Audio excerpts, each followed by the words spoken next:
Hi guys, so I'm going to cover a bunch of topics for teas. So I got a request from FrameMaker wanting me to go over a few topics. So I'm going to talk about heat and light sources, humidity, cricket, and Sling care. So let's go for the heat sources. So I got a lot of people asking me, are heat mats recommended for tarantulas? I would say no. Heat mats only heat certain parts of the terrarium, so those are called hotspots. So if a tarantula digs, because you tend to have warm substrate on the top, like surface heating, but as the tarantula digs down, the substrate should begin to cool. But since you have a heat mat on the bottom, it gets hot. So a tarantula gets very disoriented and very stressed, and it can go on a hotspot that can actually burn itself quite badly. So I don't recommend you using any heat mats for a tarantula. So what I recommend is buying a little portable heater. This is a home ceramic twin heater. I keep my room around 80 to 82 degrees Fahrenheit, so I'm comfortable with that. I live with that. I love the heat and have no problem living in these conditions. So that's light sources. So I don't even use any light sources for my tarantulas, if you noticed. But I just use a sole bedroom light. It's one of those energy light bulbs. Those little. They kind of resemble like this. So I have one up there in my bedroom light, and you can see it's quite bright. And that's what I use to light my tarantulas. They don't like light. They prefer being in the dark. So I get more active teas that way, and I can make great videos. Like I can show you, give an example. My Megaphobema robustum. Usually she's in her cave, but she's out. Pretty sweet.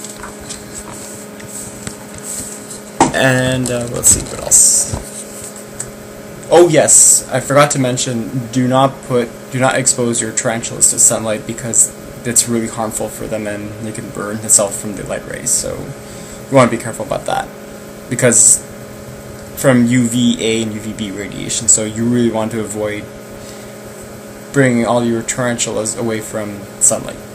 So that's the light sources. Humidity. So basically you could buy sphagnum moss. Sphagnum moss is a great way to keep the humidity up. So I'll show you what sphagnum moss looks like. This is from my curly hair tank. So this is what sphagnum moss looks like. Great way to keep the humidity up. I recommend this. You can buy them in plant stores. And if you have mite problems, I recommend you using sphagnum moss to keep the humidity up. Let's say especially for wild caught specimens like my Ephobopus marinus, which is the skeleton tarantula. So misting, I buy this cool multi-purpose sprayer that I bought from Rona for about $10. All you do is just pump and you just spray. I spray my tarantula tanks at least once or twice a week, which serves as a good humidity. So that's about it for humidity. Now, use a humidifier that you can get from a local store, or you can go to Walmart, some Zellers, anything like that. You can just buy a humidifier, and you can humidify the room. Especially in winter, it's very, very dry, so it's really important to give the proper humidity to your tarantulas, especially for a species like the Goliath bird eater, Theraphosa blondi. So that's about it for humidity. Now, Sling care. I got a message from Jake Gaynor, wanted me to talk a bit more about Sling care. So I'm going to get my Sling. So slings vary in size. I would say a good sling is around maybe 1/6 of an inch to, I would say the biggest sling is an inch. So this is what a 1/2 inch tarantula looks like. This is my Firmictopus cancerides, the Haitian brown bird eater. This is my new tarantula that I got last Sunday. And I got here an inch or 3/4. This looks like an inch. Poecilotheria petersoni, which is the ghost ornamental. So he asked me what type of parade should I use for teas this size. Well, for half an inch, say like this, I would recommend,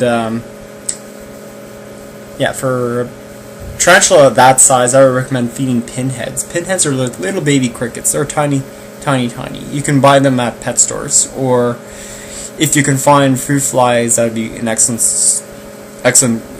food source for half an inch or smaller. Or you can buy those little mealworms, like really, really small, which would be great for the for slings around that size. For slings this size, to be honest with you, I just give it an adult cricket and they take them down. Especially Poecilotheria species, they're really, really awesome eaters and they're really great hunters. As you saw in my Metallica video, really awesome tarantulas. So, that's about it. So, oh yes, I forgot to mention also, slings require a bit more humidity than their adult counterparts, because at this size they're unable to drink well, they're too small for a water dish. So what I do is I just keep the substrate very moist so that the tarantula can actually drink the water. Like here I missed the Cancerides tank, well, the capsule, and you have a little water, so the tarantula will actually get humidity from that. Okay, so now the last topic is cricket care. Okay, so I don't have any crickets, so I'll show you what I do with my crickets. Because I don't have any more, so I'm going to have to get some this week. Okay, so usually I buy, for $17, I buy 350 large crickets. Yeah. So mind you, this stinks like hell. Okay, so here's my cricket tank setup. So I have vermiculite. You can use potting soil.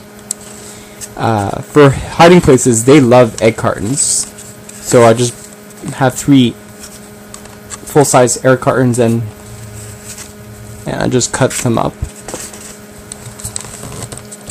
So fruit water sources always have a water dish. I just have a little cotton with some water in there.